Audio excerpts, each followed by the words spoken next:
Hai Sobat Sanak semuanya, selamat datang kembali di channel Banjar Alkisah. Di video kali ini kita akan mengulas request dari Sanak tentang jejak orang Banjar di Kalimantan Barat. Seperti yang pernah kita tahu melalui penelusuran dan sejarah, bahwa orang Banjar di perantauan kemungkinan lebih banyak daripada jumlah orang Banjar dari tempat asalnya sendiri di Kalimantan Selatan. Menurut sensus di tahun 2010, jumlah orang Banjar di perantauan, yaitu di Kalimantan Tengah, berjumlah 464.260 jiwa. Kalimantan Timur, 440.453 jiwa. Riau, 227.239 jiwa. Sumatera Utara, 125.707 jiwa. Jambi, 102.237 jiwa. Kalimantan Barat, 14.430 jiwa. Jawa Timur, 12.405 jiwa. Kepulauan Riau, 11.811 jiwa.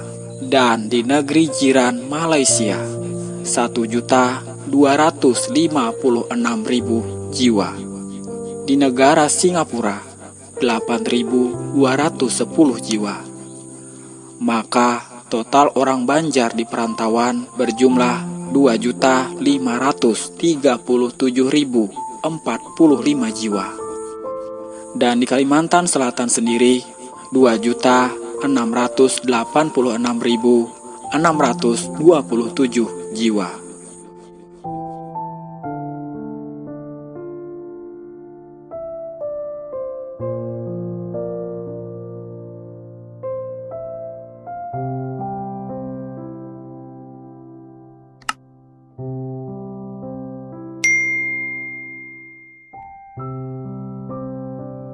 Admin Banjar Alkisah sebenarnya adalah orang Banjar Hulu Sungai.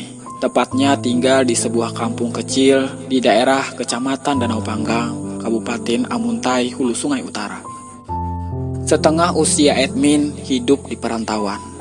Karena dengan merantau, admin sedikit mengerti tentang dunia luar dan mengerti tentang siapa dan di mana asal-usul admin sendiri yang biasa di dalam perantauan disebut orang Banjar.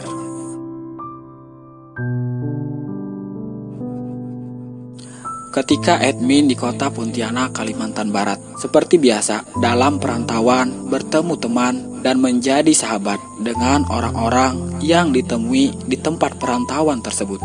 Selama 1 tahun di kota Pontianak, tentu admin punya teman akrab, orang Melayu dan Dayak, serta orang keturunan Tionghoa Kalimantan Barat. Dan admin juga pernah menjumpai seorang pemuda atau rekan kerja ketika sama-sama menjadi karyawan di restoran di Ayani Mega Mall Pontianak. Dan dia mengaku keturunan orang Banjar. Tapi sayangnya dia sudah tidak bisa lagi berbahasa Banjar. Dan perlu kita tahu bahwa di kota Pontianak, Kalimantan Barat, bahasa dominan ialah bahasa Melayu. Lalu, adakah kampung orang Banjar di Pontianak? Sebelum kita membahas itu, maka terlebih dahulu kita akan mengulas sedikit tentang sejarah Kesultanan Pontianak atau Kesultanan Qadariyah.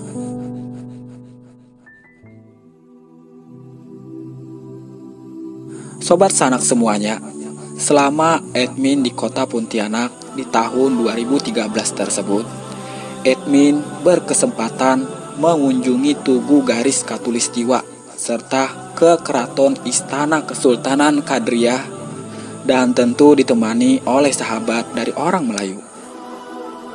Kesultanan Qadariyah Pontianak adalah sebuah kesultanan Melayu yang didirikan pada tahun 1771 Masehi oleh Sultan Syarif Abdurrahman Ibni Al-Habib Husain bin Ahmad Al-Qadri, keturunan Rasulullah Shallallahu Alaihi Wasallam dari Sayyidina Husain, di daerah muara simpang 3 Sungai Kapuas Kecil dan Sungai Landak, yang termasuk kawasan yang diserahkan Sultan Banten kepada VOC Belanda.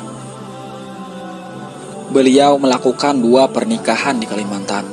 Yang pertama dengan putri dari Kerajaan Mempawah yang bernama Utin Chandramidi, dan yang kedua pada tahun 1768 dengan Ratu Syahranum atau Ratu Sarip dari Kesultanan Banjar atau putri dari Sultan Tamjidillah I, sehingga beliau dianugerahi gelar Pangeran Nur Alam. Setelah Habib Husain, ayah Syarif Abdurrahman wafat di Mempawah pada tahun 1771 Masehi. Mereka memutuskan mencari wilayah baru dan mendapatkan tempat di Pontianak. Pada hari Rabu 23 Oktober 1771 Masehi atau 14 Rajab 1185 Hijriah, yang ditandai dengan membuka hutan di persimpangan Sungai Landak, Sungai Kapuas Kecil, dan Sungai Kapuas Besar untuk mendirikan balai dan rumah sebagai tempat tinggal. Pada tahun 1778 Masehi atau 1192 Hijriah, Syarif Abdurrahman dikukuhkan menjadi Sultan Pontianak. Letak pusat pemerintahan ditandai dengan berdirinya Masjid Jami Pontianak, atau kini bernama Masjid Sultan Syarif Abdurrahman, dan Istana Qadiriyah yang sekarang terletak di Kelurahan Dalam Bugis, Kecamatan Pontianak Timur, Kota Pontianak, Kalimantan Barat.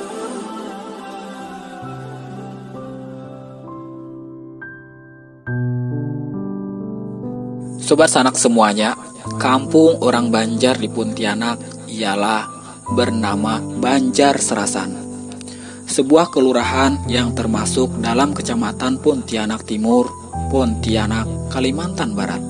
Di kelurahan inilah terdapat perkampungan orang Banjar. Kampung Banjar ini didirikan oleh Haji Abdul Kafi yang berasal dari Banjarmasin pada tahun 1846 Masehi.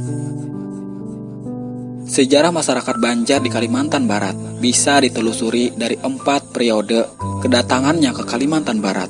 Periode pertama melalui jalur laut atau melalui jalur perdagangan. Sedangkan periode kedua merupakan periode penyebaran agama. Masyarakat Banjar mayoritas memeluk agama Islam. Dahulu Banjarmasin merupakan salah satu pusat penyebaran agama Islam di Kalimantan, sehingga banyak orang dari Kalimantan Barat yang belajar agama Islam di tanah Banjar. Kampung-kampung yang berada di Siantan banyak ditinggali oleh para penduduk asal Banjar yang berasal dari periode tersebut. Periode ketiga merupakan periode kemerdekaan. Maksudnya ketika zaman kemerdekaan banyak terjadi perpindahan, terutama dari Angkatan Darat yang berasal dari Banjarmasin ke Kalimantan Barat. Periode terakhir terjadi setelah masa kemerdekaan Republik Indonesia berakhir, atau disebut generasi profesi. Pada periode ini, orang-orang Banjar datang ke Kalimantan Barat karena tuntutan profesi, seperti menjadi guru, pegawai, tugas ketentaraan, atau karena ingin menetap dan tinggal di Kalimantan Barat. Namun, ada juga orang Banjar yang datang melalui jalur darat. Mereka sebagian besar tinggal dan menetap di daerah Kapuas Hulu, Sintang, dan daerah-daerah hulu. Orang-orang Banjar memiliki kemampuan untuk menyesuaikan diri dengan masyarakat setempat. Hal itu yang menyebabkan bahwa orang Banjar tidak pernah mendapatkan masalah dengan penduduk setempat. Karakteristik mayoritas masyarakat Banjar selain serius, periang, hal ini mencerminkan dalam kesehariannya yang selalu tampil santai dan sering membuat lelucon, atau kalau orang Banjar bilang mahalabiu, ketika saat berkumpul.